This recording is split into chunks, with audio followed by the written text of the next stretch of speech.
All right, folks, I made a blooper the last time I read this, so I'm going to correct myself. As far as South America is concerned, we can always obtain the lion's share of the trade of Mexico, Central America, Colombia, and Venezuela because we buy the metals of Mexico. That's where I slipped up. The coffee and the bananas of Central America and Colombia, and the oil of Venezuela.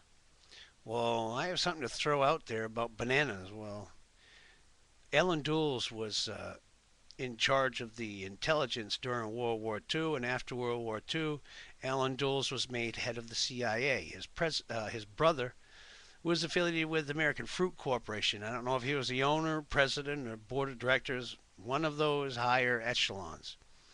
So he got his brother to throw a coup, to finance a coup down in Honduras so we can continue. I believe it was Honduras, so we could continue to have bananas because they had nationalized the resources for the enrichment of all that lived in that country, not just a few. As far as Venezuela, I can't make any political speeches or pick any bones of that man. Uh, Chavez right for all of the poor of his country and the other residents as well. But aside from that, I live in the state of Maine. More often than not, we have some pretty brutal cold winters. Chavez, through Citgo, ships up deep discount heating oil for elderly and disabled in this state. Joe Kennedy is the foundation, the president of that foundation that does so. Well, I still happen to hold a high opinion, not of all Kennedys, but of most of them. And this gentleman, and as well as another Kennedy who is on the vaccine committee. I have respect for both of these gentlemen. They are true brothers of all. They try to do what's best for the public without thought of self reward. So my hats are off to those two gentlemen. And my hat's off to Chavez as well for providing the heating oil that saves many of the elderly and disabled in the state. Our state is looking at a $450 million shortfall. We have a heating assistance program, but it's short of dollars. The whole state, just like every other part of the country, is really starting to hurt.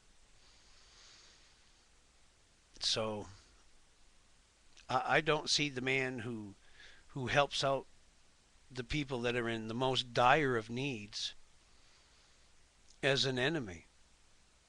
Because if it wasn't for him, they'd die. As it is, they have to even with the cheap energy, they still have to choose between medicine and food. And here's something you people need to really think about and check out. This is no fantasy of mine, folks. A lot of elderly people actually go out and buy pet food to eat because it's cheaper and it's all they can afford. Did you hear me? A lot of the elderly in the United States, if they're not having all of their property stripped from them and thrown into nursing homes, they have to choose between their medicine and food. And in order to get both, they buy pet food to eat. You ought to ask around. I'm not just blowing smoke up your backside, folks.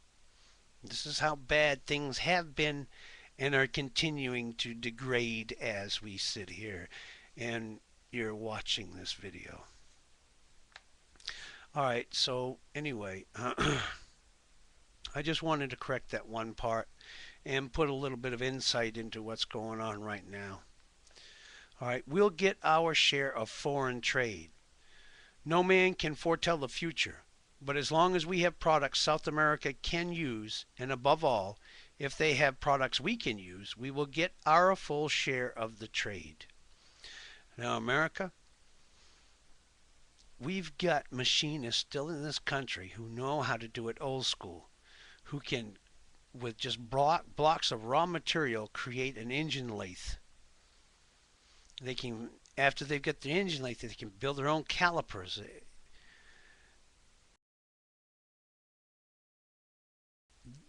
We need to regain. We don't have the capital equipment in this country. You need the capital equipment to produce goods. That's what the corporations, they haven't just taken your jobs. They've taken the equipment to keep you from ever being able to have a job. So America's going to have to kickstart itself if any ray of light shines down upon us and we get away from this disastrous course that our country's upon. If we get back on track by some miracle or intercession, we've got the means to bootstrap ourselves. That means pick ourselves up by the straps that are on our boots. And if we all just look at having a life without a lot of hardship, because every life is going to have hardship in it at all. Look at Job. Read your Bible.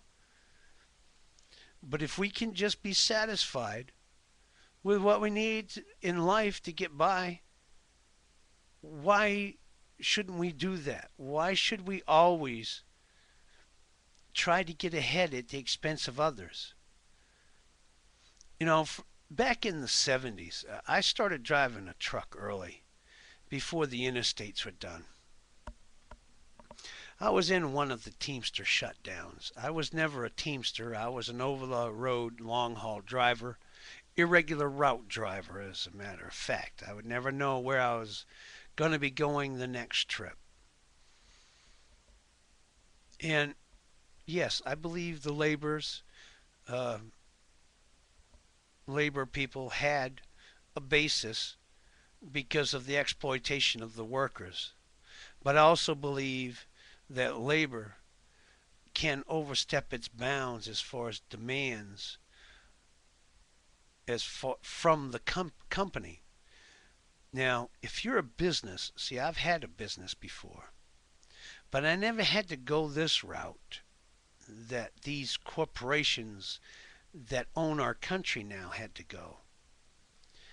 They, because of increased cost of production, had to pass the cost off to consumers. I can remember when I could have gone out and bought a brand new car for a little over $3,000. You can't do that nowadays. Why? They passed the cost off.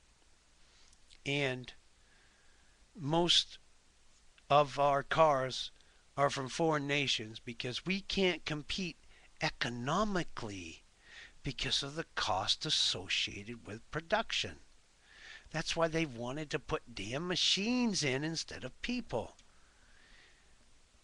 If we compromise and face the reality and don't allow ourselves to be prostituted but still have a fair job, a fair salary, I think this would start a groundswell of us being able to get back onto an economically sound footing.